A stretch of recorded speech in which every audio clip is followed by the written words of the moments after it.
జగన్మోహన్ రెడ్డి గారు సంక్షేమానికి బటన్ నొక్కి డైరెక్ట్గా వారి అకౌంట్లోకి వేశాం. There is no pilferage. ఎక్కడా కూడా అవినీతి లేదు, పైసా అడిగే ప్రశ్న లేదు, డైరెక్ట్గా వాళ్ళ అకౌంట్లోకి వేశాం.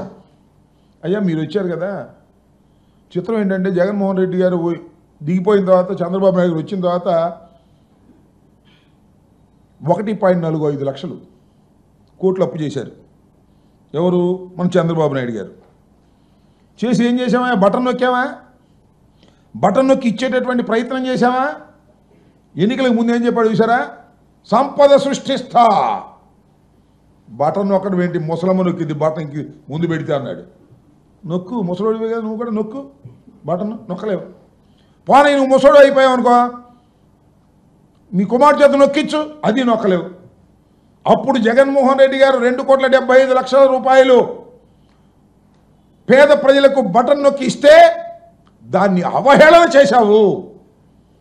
ఇవాళ బటన్ నొక్కడానికి నీ దగ్గర దమ్ము లేదు.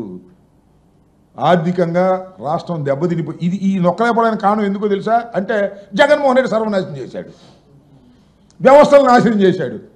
ఇలాంటి కుంటి సాకులు, పనికిమాలిన సాకులు చెప్పేటటువంటి ప్రయత్నం చంద్రబాబు నాయుడు గారు చేస్తున్నారు తప్ప సూటిగా దేనికి సమాధానం చెప్పడే.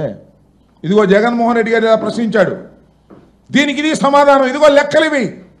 అదేమంటే నేను ఐటీలో దిట్ట, నాకు 73 ఏళ్ళు దాటిన ఐటీలో నేను బాగా దిట్ట, ఇట్లాంటి మాటలన్నీ మాట్లాడేటటువంటి ప్రయత్నం చేస్తున్నారు చంద్రబాబు నాయుడు గారు.